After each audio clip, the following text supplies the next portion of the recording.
الحمد لله وحده والصلاة والسلام على من لا نبي بعده أما بعد أعوذ بالله من الشيطان الرجيم بسم الله الرحمن الرحيم. محترم مسلیان کرام، دو بارے تک مختصر سا خلاصہ پیش کیا جا چکا ہے. آج انشاءاللہ تیسرے بارے کا خلاصہ پیش کیا جائے گا. تو تیسرے بارے میں سب سے پہلے اللہ رب العالمین نے کہا تلک الرسل فضلنا بعضهم على بعض، کہ ہم نے انبیاء اور رسولوں کو بعض پر فوقیت دی. اس دنیا کے اندر کتنے انبیاء اور کتنے رسول آئے اس کی تعداد میں متعین نہیں ہے، کتنے انبیاء اور کتنے رسول آئے.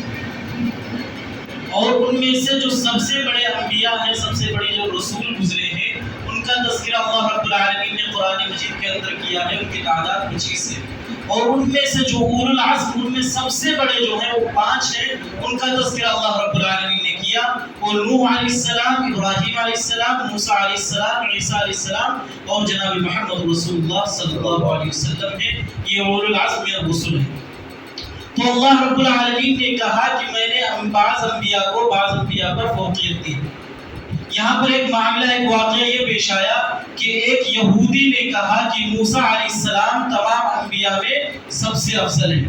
وہاں پر ایک صحابی کھڑے تھے، انہوں نے پوچھا کیا محمد صلی اللہ علیہ وسلم سے بھی، ہمارے نبی سے بھی افضل ہیں؟ تو اس یہودی نے کہا کہ ان سے بھی افضل ہیں. تو ان مسلمان صحابی نے کیا کیا، ان کو ایک تھپڑ رسید کر دیا. اب وہ روتے ہوئے اللہ کے رسول صلی اللہ علیہ وسلم کے پاس گئے اور سارا واقعہ بیان کیا. تو اللہ کے رسول صلی اللہ علیہ وسلم نے فرمایا لا تتخیرونی علی الانبیاء، کہ تم مجھے انبیاء کے اوپر فضیلت مت دو. تو قرآن کے اندر تو اللہ تعالیٰ نے کہا کہ انبیاء کو بعض پر فضیلت دی گئی ہے، لیکن اللہ کے رسول صلی اللہ علیہ وسلم کہہ رہے ہیں مجھے انبیاء پر فضیلت مت دو. تو یہاں پر قرآن میں اور حدیث کے اندر ٹکراؤ آ رہا ہے. تو اس کی تطبیق یہ بیان کی گئی کہ نبوت کا جو معاملہ ہے وہ تمام انبیاء میں اکول اور برابر ہے. اس میں کسی کو کسی پر فوقیت نہیں حاصل. جو فوقیت حاصل ہے وہ کمال کے اوپر ہے، اضافیات ہے. مثال کے طور پر حضرت موسیٰ علیہ السلام کو اللہ تعالیٰ نے یہ معجزہ دیا تھا کہ وہ لاٹھی سے پتھر پر مارتے تھے تو پانی نکلنے لگتا تھا، 12 چشمے نکل پڑتے تھے. تو یہ فطری چیز ہے کہ پتھروں سے پانی نکلتا ہے. لیکن اللہ کے نبی صلی اللہ علیہ وسلم کو یہ معجزہ دیا گیا تھا کہ آپ کی انگلیوں کے پھولوں سے پانی نکلا تھا. یہ معجزہ تھا نبی صلی اللہ علیہ وسلم کا. تو اس لحاظ سے اللہ کے رسول صلی اللہ علیہ وسلم کو موسیٰ علیہ السلام پر فوقیت دی گئی. تو اس سے یہ بات معلوم ہوئی کہ کمال جو ہے ان پر فوقیت دیا جائے گا، نبوت کی بنا پر کسی کو کسی پر فوقیت نہیں دی گئی ہے. اس کے بعد اللہ تبارک و تعالیٰ نے حضرت عیسیٰ علیہ السلام کا تذکرہ کیا اور کہا کہ وَأَيَّدْنَاهُ بِرُوحِ الْقُدُسِ، کہ ہم نے عیسیٰ علیہ السلام کی مدد کی، ان کو محفوظ کیا جبریل امین کے ساتھ، جبریل امین کے ذریعے. اس سے یہ نقطہ معلوم ہوتا ہے کہ جو لوگ نصارہ کرسچن جو ہیں عیسیٰ علیہ السلام کو معبود مانتے ہیں، خدا مانتے ہیں، اس سے ان کی تردید ہوتی ہے. کیونکہ جس کو کسی کے سہارے کی ضرورت ہو، جس کی کوئی حفاظت کرے، وہ کبھی معبود اور خدا نہیں ہو سکتا ہے.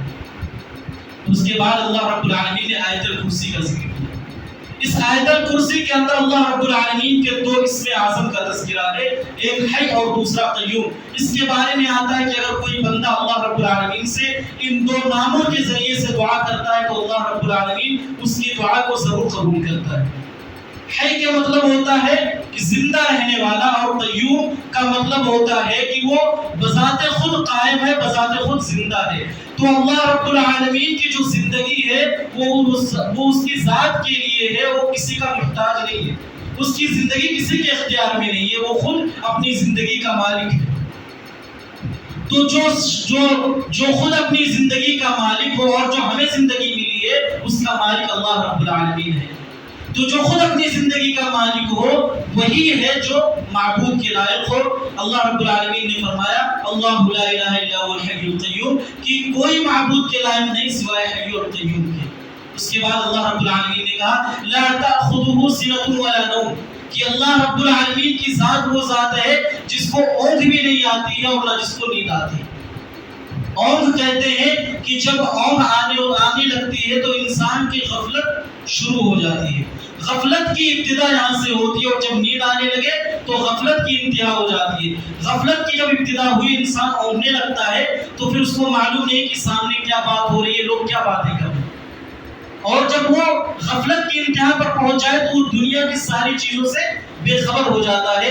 اللہ رب العالمین کے بارے میں کہا گیا کہ اللہ رب العالمین غفلت کی ابتدا سے بھی پاک ہے اور غفلت کے انتہا سے بھی اللہ رب العالمین پاک ہے۔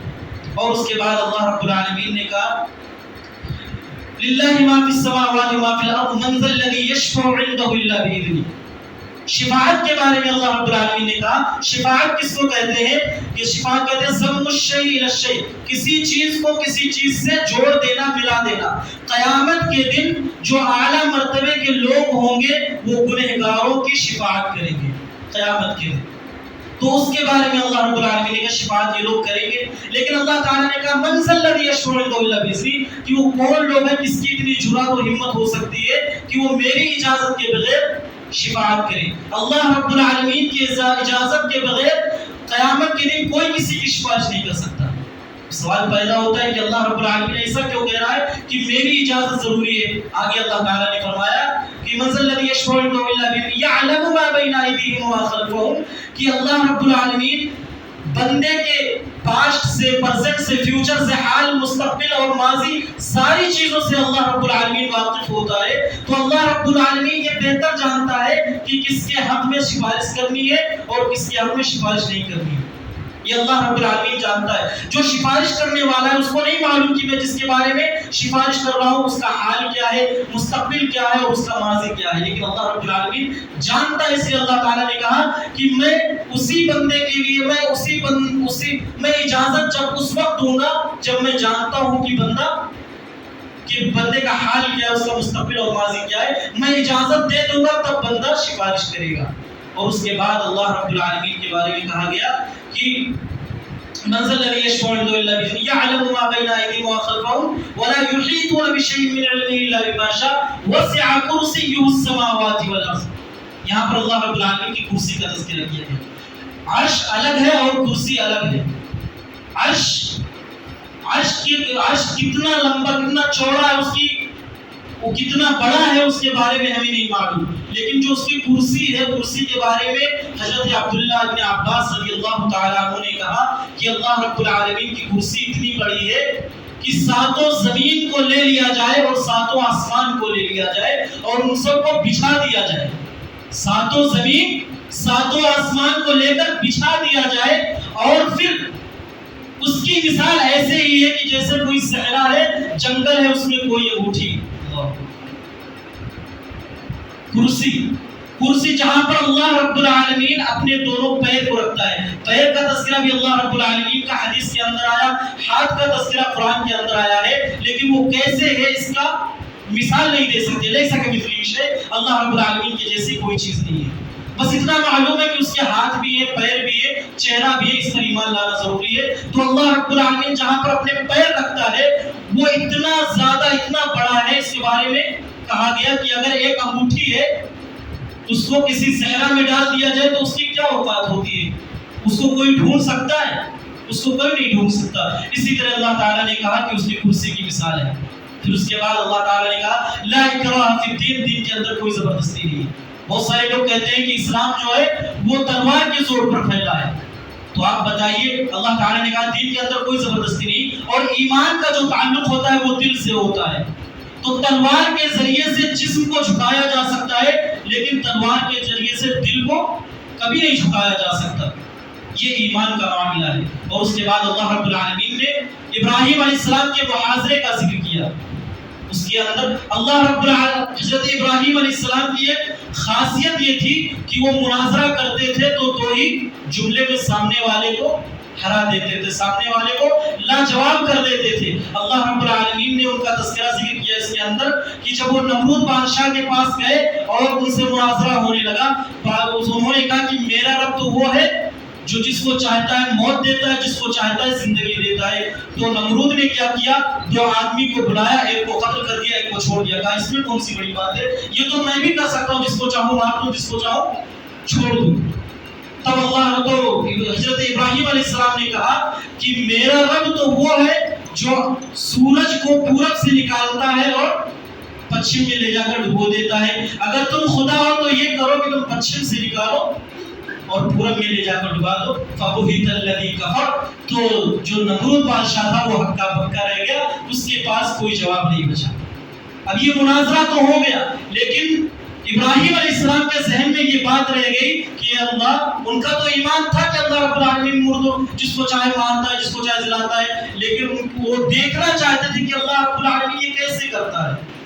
تو انہوں نے کہا کہ اللہ تو کیسے مارتا ہے، تو کیسے زندہ کرتا ہے، میں دیکھنا چاہتا ہوں۔ اللہ تعالیٰ نے کہا کیا تمہیں یقین نہیں ہے، مجھ پر ایمان نہیں؟ اللہ تو ابراہیم علیہ السلام نے کہا مجھے یقین ہے، ایمان بھی ہے، لیکن اپنے دل کے سکون کے لیے میں آپ سے سوال کرتا ہوں، اس سے سوال کرتا ہوں کہ تم مجھے دکھا دے۔ تو اللہ تعالیٰ نے کہا چلو ٹھیک ہے، تم 4 پرندے لے لو اور چاروں پرندوں کو تم کاٹ، اس کو اس سے مانوس ہو جاؤ، اس کے بارے میں ساری چیزیں جان لو، پھر اس کو تم مار کر ذبح کر کے 4 سب کے ٹکڑے ٹکڑے کر کے 4 پہاڑوں کے اوپر رکھ دو، اور اس کے بعد تم انہیں بلاؤ، نام لے کر بلاؤ۔ تو یہ ساری چیزیں جب ہو گئی تو وہ جس پرندے کا نام لیتے تھے سارے ان کی جو بوٹیاں تھیں وہ سب ایک جگہ جڑ کر اور اس کے پر لگ کر وہ حضرت ابراہیم علیہ السلام کے پاس آ جایا کرتے تھے۔ تو یہ اللہ رب العالمین نے ایک مثال دی، اور اس سے پہلے اللہ رب العالمین نے ایک اور مثال دی حضرت عزیر علیہ السلام کہ وہ ایک اپنے گدھے کے ساتھ ایک بستی سے جا رہے تھے، وہاں پر کھنڈرات پڑے ہوئے تھے، سارے لوگ ختم ہو چکے تھے۔ انہوں نے بھی یہی سوال کیا کہ اللہ رب العالمین تو مرنے کے بعد دوبارہ کیسے زندہ کرے گا؟ تو اللہ تعالیٰ نے کہا چلو ٹھیک ہے، تم سوال کرتے ہو تو میں تمہیں پریکٹیکل کر کے دکھا دیتا ہوں۔ اللہ رب العالمین نے انہیں موت دے دی وہیں پر، اور کتنے سال تک؟ 100 سال تک وہ ان کو موت دے دی اللہ تعالیٰ نے۔ جب 100 سال گزر گیا اس کے بعد ان کو زندہ کیا اللہ تعالیٰ نے۔ ان کا جو گدھا تھا وہ بھی سڑ گل کر ختم ہو گیا تھا، تھوڑا سا حصہ ان کے گدھے کا باقی رہ گیا تھا، اور جو ان کا کھانا تھا وہ بالکل تازہ 100 سال تک ویسے ہی موجود تھا۔ یہاں پر جو سائنس ہے، سائنسدان ہے، بالکل یہاں پر ان کی عقل جو ہے وہ بالکل حیران رہ جاتی ہے کہ ایک ہی چیز ہے، یہاں پر گدھا ہے، یہاں پر کھانا ہے، دونوں پر زمانے گزر رہے ہیں، 100 سال دونوں پر گزر گئے، لیکن گدھا جو ہے وہ سڑ گل کر ختم ہو گیا، کھانا بالکل تازہ ہی موجود ہے 100 سال تک۔ کوئی دنیا ایسی مثال نہیں لا سکتی ہے۔ اس سے یہ بات معلوم ہوتی ہے کہ اللہ رب العالمین ہے، کوئی ہے جو دنیا کو چلاتا ہے۔ پھر اللہ رب العالمین نے ان کو زندہ کیا، ان سے سوال کیا کہ تم کتنے دن تک سوتے رہے، کتنے دن تک تمہیں موت آئی؟ تو وہ کہتے ہیں ایسا لگتا ہے کہ میں 1 دن یا 1 دن کا بعض حصہ میں نے سویا ہے۔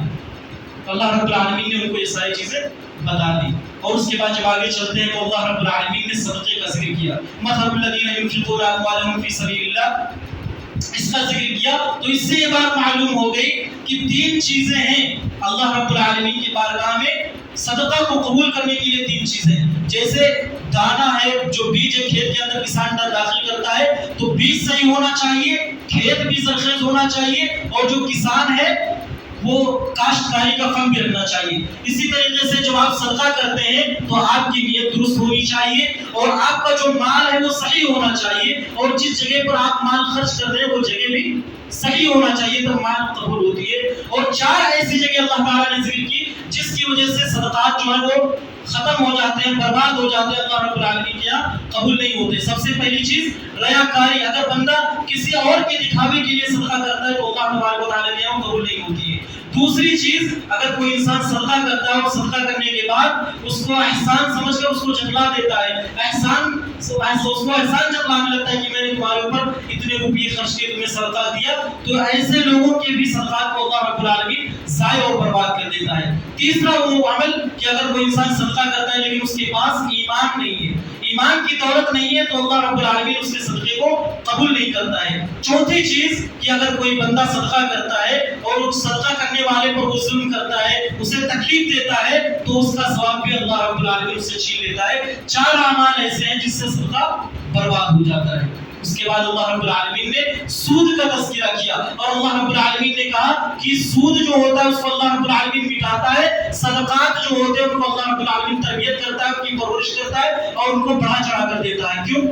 کیونکہ صدقات جو ہوتے ہیں یا تجارت جو ہوتی ہے اس میں نفع اور نقصان کا معاملہ ہوتا ہے، لیکن جو سود ہوتا ہے اس کے اندر آپ کی اصل مال جو ہوتی ہے وہ بھی برقرار رہتی ہے، پلس میں آپ کو سود بھی مل جاتا ہے، تو اس میں منافع ہی منافع رہتا ہے۔ لیکن صدقہ کا معاملہ آپ اللہ کی راہ میں خرچ کریں گے تب اللہ رب العالمین آپ کو اجر و ثواب دے گا۔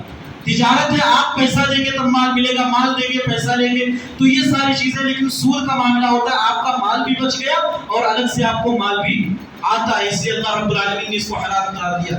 اور اس کے بعد پھر اللہ رب العالمین نے کہا کہ اگر کوئی آدمی سود کے اندر ملوث ہو جاتا ہے، سود کا کاروبار کر لیتا ہے تو اب اس کا کیا معاملہ ہوگا۔ تو اگر کوئی بندہ حلال سمجھ کر سود کو اختیار کرتا ہے، سود کو اپناتا ہے تو وہ دائرہ اسلام سے خارج ہو جاتا ہے۔ لیکن اگر کوئی بندہ حرام سمجھتا ہے پھر بھی اگر سود میں ملوث ہو جاتا ہے، سود کا کاروبار کر لیتا ہے تو وہ بہت بڑا گنہگار ہوگا۔ اسے چاہیے کہ اللہ رب العالمین سے توبہ و استغفار کرے، اللہ رب العالمین اسے معاف کر دے گا۔ اب یہاں پر معاملہ یہ آتا ہے کہ اگر کوئی بندہ سود کا کاروبار کر لیا تو اب اسے توبہ کرنی ہے، تو کیا جو اس نے کاروبار کیا ہے اس کو وہ صدقہ اور خیرات کر دے؟ اس کے بارے میں کہ نہیں، اگر وہ سود کا کاروبار کر لیا تو اس کو اپنے پاس رکھے، لیکن وہ اللہ رب العالمین سے توبہ اور استغفار کرے اور آئندہ سود کی معاملات کو نہ کرنے کا وعدہ کرے اور اللہ تعالیٰ سے توبہ کرے، ورنہ اگر وہ پھر سود میں پڑے گا تو اللہ تعالیٰ نے کہا ایسے لوگوں کو ہم جہنم کے اندر داخل کریں گے اور وہ لوگ اللہ اور اس کے رسول سے جنگ کرنے کے لیے تیار ہو جائیں۔ تو اگر آپ سود کھاتے ہیں یا کر چکے اس کا کاروبار تو اللہ رب العالمین سے توبہ کرے اور اس کی طرف نہ جانے کا پھر سے اللہ رب العالمین سے وعدہ و پیمان کرے۔ حضرت ابن عثیمین رحمۃ اللہ علیہ بیان فرماتے ہیں کہ اگر کسی شخص کا سود جو ہے وہ بینک کے اندر پڑا ہوا ہے تو اسے چاہیے کہ وہ بینک کے اندر اس کو چھوڑ دے، اس پر ہاتھ بھی نہ لگائے، اس کو وہیں پر پڑا رہنے دے، اس کو چھوئے تک بھی نہ۔ اور اسی طریقے سے جب ہم اور آگے چلتے ہیں تو یہ سورہ بقرہ جو ہے یہاں پر سماپت ہوتی ہے، اس کے بعد سورہ آل عمران کا تذکرہ آتا ہے۔ آل عمران مریم علیہ السلام کے ابو کا نام تھا، ان کے پورے اہل و عیال کا تذکرہ ہوتا ہے کہ ان کی جو مریم علیہ السلام کی جو ماں تھی انہوں نے نظر مانی تھی کہ اے اللہ تو مجھے کوئی بیٹا دے دے، اولاد دے دے، میں اسے تیری راہ میں لگا دوں گی۔ تو جب وہ پریگننٹ ہوتی، حمل سے ہوتی، اس کے بعد جب وہ ولادت ہوتی ہے ان کے گھر پر تو وہ بیٹی کی ہوتی ہے تو وہ کہتی ہے میرے پروردگار میں نے تجھ سے اولاد کی لڑکے کی دعا مانگی تھی، تو نے تو ایک عورت دے، ایک لڑکی دے دی، اور لڑکی تو لڑکے کی طرح نہیں ہوتی ہے، لیکن انہوں نے جو نظر مانی تھی اس کو پورا کر دیا۔ انہوں نے حضرت مریم علیہ السلام کو اللہ کی راہ میں اللہ کی خدمت کے لیے دے دیا۔ ان کے جو خالو تھے حضرت مریم علیہ السلام کے، زکریا علیہ السلام، ان کے پاس ان کی تربیت کے لیے بھیج دیا۔ تو زکریا علیہ السلام ان کو ایک محراب میں ایک کمرے کے اندر رکھتے تھے، تو انہوں نے وہاں پر یہ دیکھا کہ مریم علیہ السلام جو ہے ان کے پاس طرح طرح کے میوے، طرح طرح کے پھل فروٹ آتے ہیں اور وہ کھاتے ہیں۔ تو ان کو اس چیز سے بڑی تعجب ہوئی کیونکہ وہاں پر حضرت زکریا علیہ السلام کے علاوہ کسی اور کو جانے کی اجازت بھی نہیں تھی، کوئی اور جاتا بھی نہیں تھا، اور حضرت زکریا علیہ السلام وہ یہ ساری چیزیں دیتے بھی نہیں تھے۔ تو یہ ساری چیزیں جب وہ دیکھتے کہ مریم علیہ السلام کے پاس طرح طرح کے پھل ہیں، طرح طرح کی چیزیں ہیں، تو وہ سوال کر بیٹھے کہ اے مریم یہ انّا لکی ھذا، تمہارے پاس یہ ساری چیزیں کہاں سے آ رہی ہیں؟ کوئی آتا بھی نہیں ہے، میں لے کر آیا نہیں، کہاں سے یہ ساری چیزیں آئی؟ تو انہوں نے کہا یہ اللہ رب العالمین دیتا ہے۔ اب وہ بوڑھے ہو چکے تھے۔ یہاں سے یہ پتہ چلتا ہے کہ انسان کو کبھی نا امید نہیں ہونا چاہیے۔ وہ ایک دم بوڑھے ہو چکے تھے، ان کے بال بالکل سفید، ہڈیاں کمزور ہو چکی تھی، ان کی جو بیوی تھی وہ بانجھ تھی، عاقر تھی۔ جب یہ ساری چیزیں وہ دیکھنے لگے کہ اللہ رب العالمین کی نعمتیں آ رہی ہے، فوراً وہ اللہ رب العالمین کی بارگاہ میں دعا کرنے لگے کہ میرے پروردگار تو ساری چیزوں کو دینے والا ہے، تو مجھے ایک نیک اور صالح اولاد عطا فرما۔ تو اللہ رب العالمین نمازی کے عالم میں تھے، ایک فرشتے نے آ کر انہیں بیٹے کی خوشخبری دی۔ تو انہوں نے کہا ہے میرے پروردگار یہ کیسے ممکن ہو سکتا ہے، میں تو اتنا بوڑھا ہوں، میری بیوی جو ہے وہ بانجھ ہے، کیسے مجھے اولاد ہو سکتا ہے؟ تو اللہ تعالیٰ نے کہا کہ یہ اللہ رب العالمین ہے، جس کے ساتھ جو چاہتا ہے وہ کرتا ہے، جس کو جو چاہتا ہے دیتا ہے۔ اور اس کے بعد پھر حضرت ابراہیم علیہ السلام کا ایک تذکرہ ہوا. یہود جو تھے وہ کہتے تھے کہ ابراہیم علیہ السلام یہودی ہیں. عیسائی جو تھے وہ کہتے تھے کہ عیسیٰ علیہ السلام یہودی ہیں. یہ یہود جو بنی اسرائیل تھے یہ بڑے بدتمیز قسم کے لوگ تھے. یہ بہت ہی زیادہ الٹی سیدھی باتیں کرتے تھے. سورہ بقرہ میں پہلے پارے میں ہے کہ وہ کہتے تھے کہ جنت میں کوئی اس وقت تک داخل نہیں ہو سکتا جب تک وہ یہودی نہیں ہو سکتا نہ ہو. اور نصارہ کہتے تھے کہ کوئی جنت میں اس وقت تک داخل نہیں ہو سکتا جب تک وہ نصارہ نہ ہو. تو اللہ تعالیٰ نے کہا قل ہاتوا برہانکم ان کنتم صادقین، اگر تم سچے ہو اپنی بات پر، سچے ہو تو تم دلیل لے کر آؤ. تو جو باتیں کہہ رہے ہو اگر تم سچے ہو تو دلیل لے کر آؤ. یہاں پر یہ کہہ رہے ہیں کہ ابراہیم علیہ السلام یہودی ہیں، نصارہ کہہ رہے ہیں نصارہ ہیں. تو اللہ تعالیٰ نے ان کی تردید کرتے ہوئے کہا کہ ابراہیم علیہ السلام نہ یہودی ہے نہ نصارہ ہیں، بلکہ وہ ایک سچے مسلمان ہیں. ایسے مسلمان ہیں جو اللہ اس کے رسول کی، اللہ تبارک و تعالیٰ کی طرف رخ کرنے والے ہیں، اس کی اتباع، اس کی پیروی، اس کی اطاعت کرنے والے ہیں، اس کی عبادت کرنے والے ہیں. یہ ہے چوتھے پارے کا مختصر سا خلاصہ. اللہ رب العالمین سے دعا ہے کہ اللہ رب العالمین ہمیں حق بات کہنے اور ہم سب کو حق مقصد بات پر عمل کرنے کی توفیق عطا فرمائے. آمین. وآخر دعوانا الحمد للہ رب العالمین. السلام علیکم.